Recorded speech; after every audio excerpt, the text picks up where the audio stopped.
बिस्मिल्लाहिर्रहमानिर्रहीम। अस्सलाम वालेकुम दोस्तों, मैं डॉक्टर अयूब और आज मैं आपसे बात करूंगा डिक्रीज पेनाइल ब्लड फ्लो के बारे में। मैं आपको बताऊंगा डिक्रीज पेनाइल ब्लड फ्लो क्या होता है, ये कैसे होता है, ये क्यों होता है और इसका हमारी बॉडी पर क्या असर पड़ता है और इसकी वजूहात क्या होती हैं। और अगर आपको डिक्रीज पेनाइल ब्लड फ्लो का प्रॉब्लम है तो आप इसका ट्रीटमेंट होम्योपैथिक मेडिसिन से कैसे कर सकते हैं।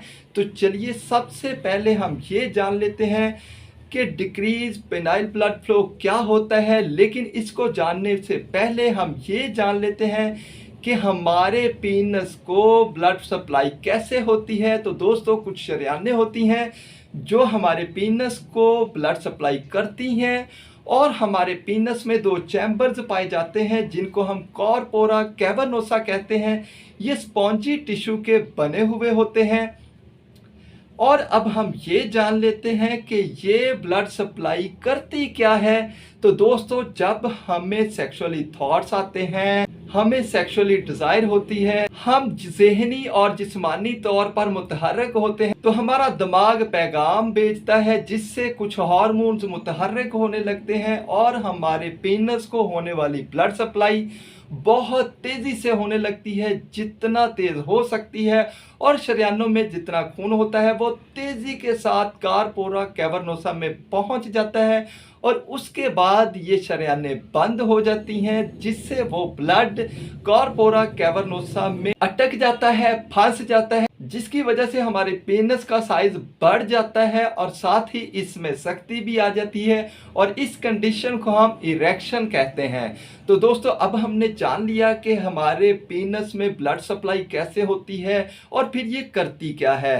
तो ये हमारे दिमाग से आने वाले पैगाम जब तक जारी रहते हैं तब तक हमारी बॉडी में हार्मोन्स मुतहर्रिक रहते हैं और हमारे पेनिस में इरेक्शन रहता है। और जैसे ही हमारा दिमाग पैगाम भेजना छोड़ देता है तो वैसे ही हार्मोन जो है वो मुतहर्रिक होना भी बंद हो जाते हैं और फिर ये शरेयानें जो हमारे पेनिस को ब्लड सप्लाई करती हैं ये दोबारा से खुल जाती हैं और कॉर्पोरा कैवर्नोसा में मौजूद ब्लड जो है वो इनमें वापस आ जाता है और इस तरह हमारा पेनिस अपनी पहली चिपकी हुई हालत में वापस आ जाता है। तो दोस्तों, आपने जान लिया कि ये ब्लड सप्लाई कैसे होती है पेनिस को और फिर ये करती क्या है।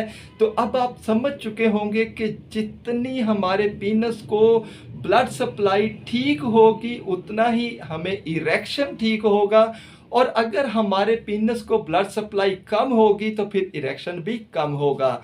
तो अब हम बात कर लेते हैं कि डिक्रीज पेनाइल ब्लड फ्लो के काजेस क्या होते हैं, यानी अगर किसी को डिक्रीज पेनाइल ब्लड फ्लो का प्रॉब्लम है तो उसकी क्या वजूहात हो सकती हैं। दोस्तों, अगर आप ओबेज हैं, ओबेसिटी का शिकार हैं, मोटापे का शिकार हैं, तो आपको डिक्रीज पेनाइल ब्लड फ्लो का प्रॉब्लम हो सकता है। अगर आपको वेरिकोसेल का प्रॉब्लम है तो आपको डिक्रीज पेनाइल ब्लड फ्लो का प्रॉब्लम हो सकता है।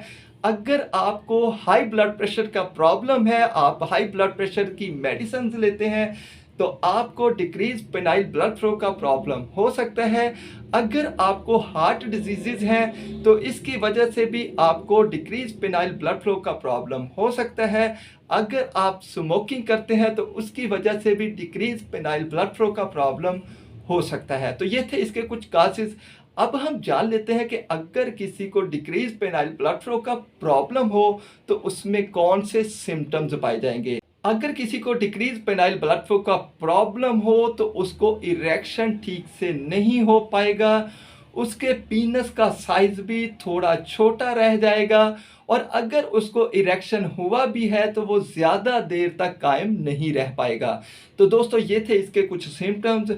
अब मैं आपको बताता हूँ डिक्रीज पेनाइल ब्लड फ्लो के लिए बेस्ट होम्योपैथिक ट्रीटमेंट और बेस्ट होम्योपैथिक ट्रीटमेंट के लिए कुछ बेस्ट होम्योपैथिक मेडिसिन, जिसकी सबसे पहली और बहुत ही इफ़ेक्टिव मेडिसिन है बेलिस्पर-6।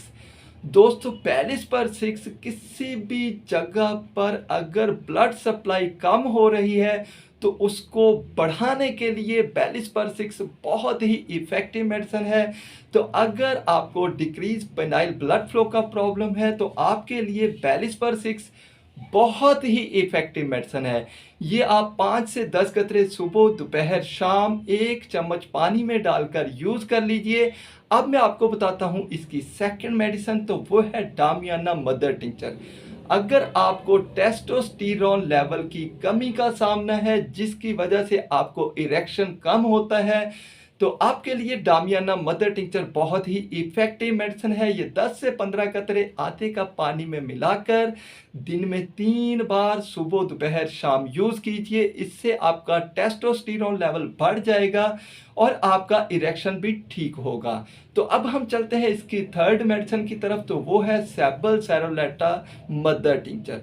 दोस्तों, पीनस के साइज को बढ़ाने के लिए सेबल सेरोलेटा मदर टिंचर बहुत ही इफ़ेक्टिव मेडिसिन है।